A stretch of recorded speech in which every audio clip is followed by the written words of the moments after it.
Hey everyone, welcome back to Work-Life Harmony. Megan Summerall here. Today I want to talk about a very specific myth that I think so many people have, which is all around willpower. I've had people reach out to me before and say, oh, you must just have more willpower than I do because of your ability to get so many things done. Or they'll respond, and I'll ask, hey, what do you think your biggest challenge is when it comes to being productive? And they say, oh, I just don't have the willpower to do the things that are hard or to make those specific changes that I want to make. And so today I actually want to tell you the role that willpower actually plays when it comes to productivity and time management specifically. I've done a lot of research on this. I've read up on it a lot. It is a topic that is also covered in one of my favorite books called The One Thing as well. And what's really cool is there's actual science behind this. So this is not theory here that we're going to be talking about today. So first, I want to kick things off by saying the biggest thing that you need to understand when it comes to willpower is every single human being has a limited supply of it every single day. So let's repeat that. You have a limited amount of willpower available for you to tap into each and every day. When you get your head around that and understand you do not have an endless supply, you cannot call on willpower at any time of the day and expect for it to be there. So through this conversation, I want you to picture this. Let's say you've got a jar of candy, of M&Ms, peanut M&Ms, because those are my faves. So every single morning, when you wake up, there's going to be this jar that's completely full of peanut M&Ms. And this jar represents your willpower, the available willpower you have to draw from throughout the day. And every time you are doing an activity that taps into willpower, and I'll get to that in just a minute, M&Ms are being pulled from that jar. And when the jar is empty, the jar is empty. There is no way for you to actually replenish it fully over the course of a day, unless maybe you are literally sitting there not engaging your brain in anything, which is why, vacation and all that feels so different.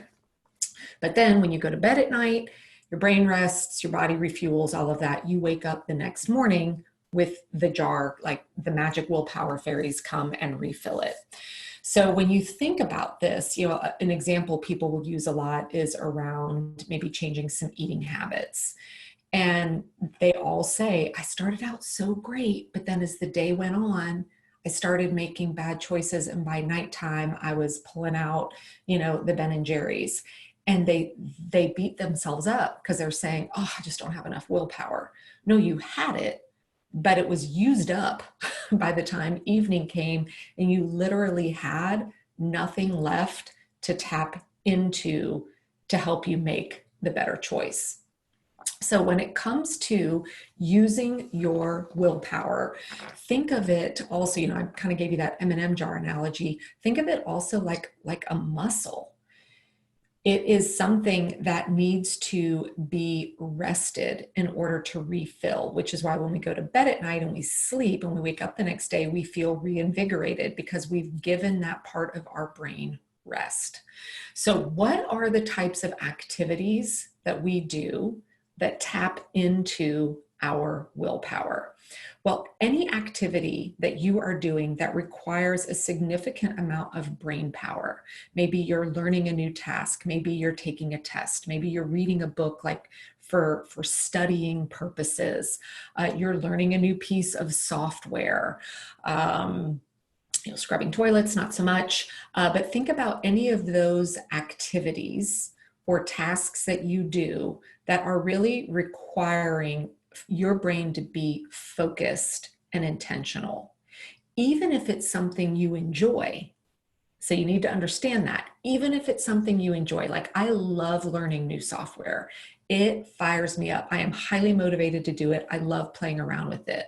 But even though I'm having fun doing it, it's actually pulling M&Ms from my jar as I'm doing it because of the focus, the brain power focus that it entails. So that's one massive part of our day that's going to tap into our willpower fuel.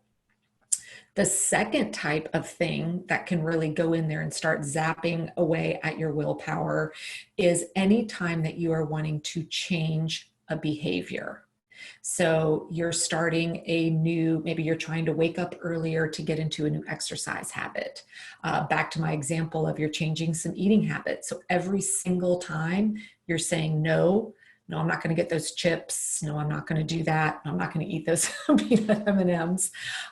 That is taking, stuff away from your willpower.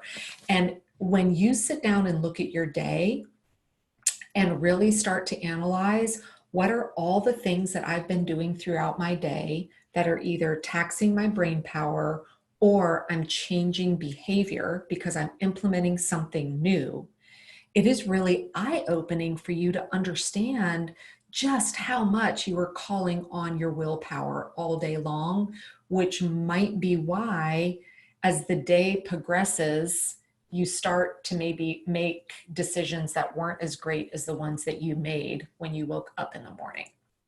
So now that we kind of have an understanding of our willpower and how this works, I want to share with you some tips on how to make sure that you're calling on your willpower for the right things and at the right time of the day.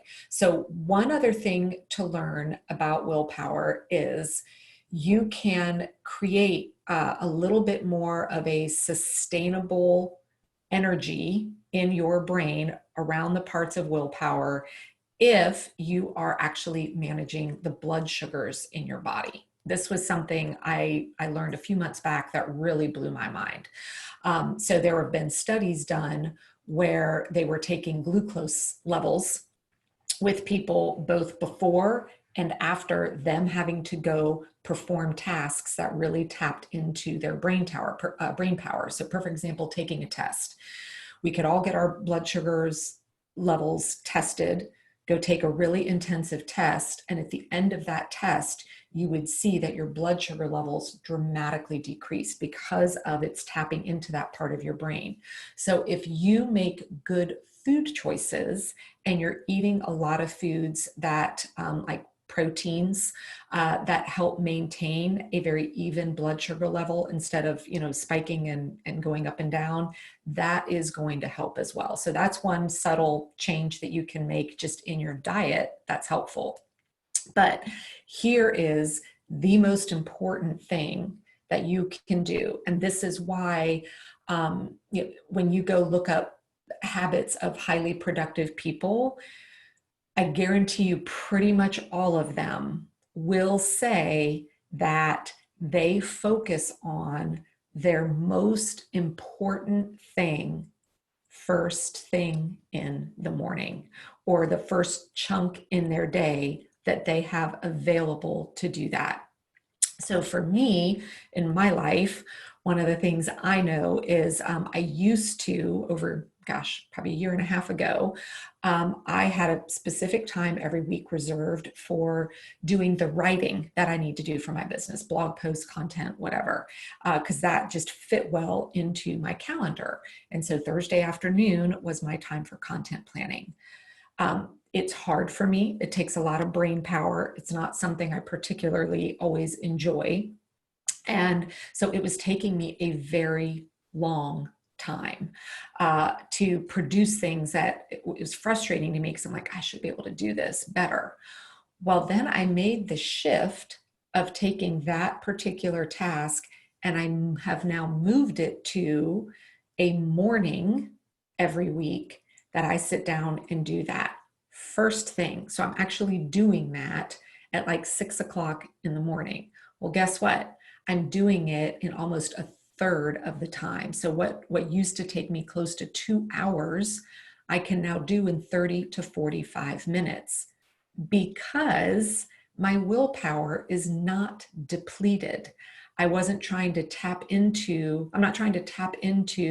an M&M jar that maybe only has 5 M&Ms left in it. I'm sitting down with my jar full in the morning, and I am able to produce that at a much faster rate and a much higher quality.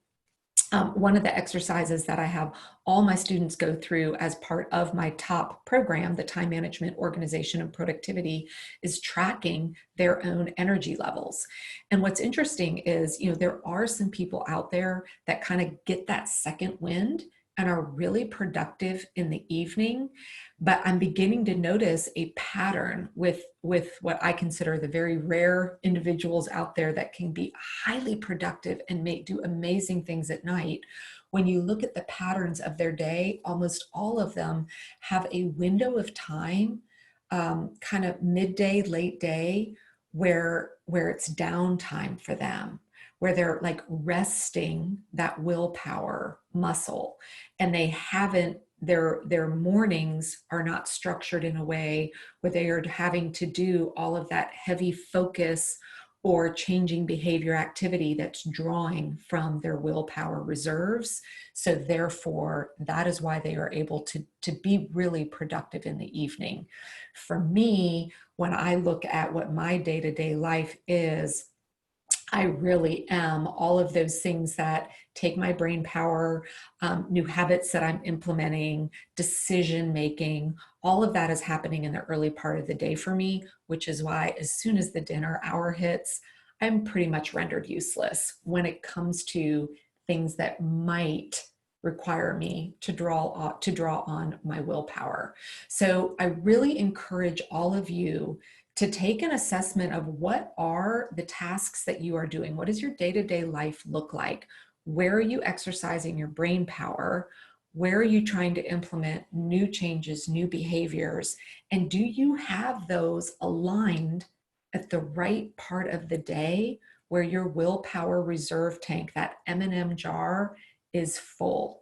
Because if it is not, you are constantly going to be feeling like you're a failure, you don't have enough willpower, and you are going to continue to stay stagnant in what you're trying to move forward on.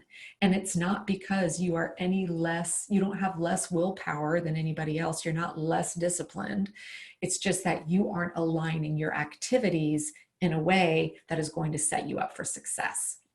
So I would love to hear what changes you are going to implement in terms of what tasks you are going to align with different parts of your day. And then I can't wait to hear from all of you on the success that you have when you make those changes.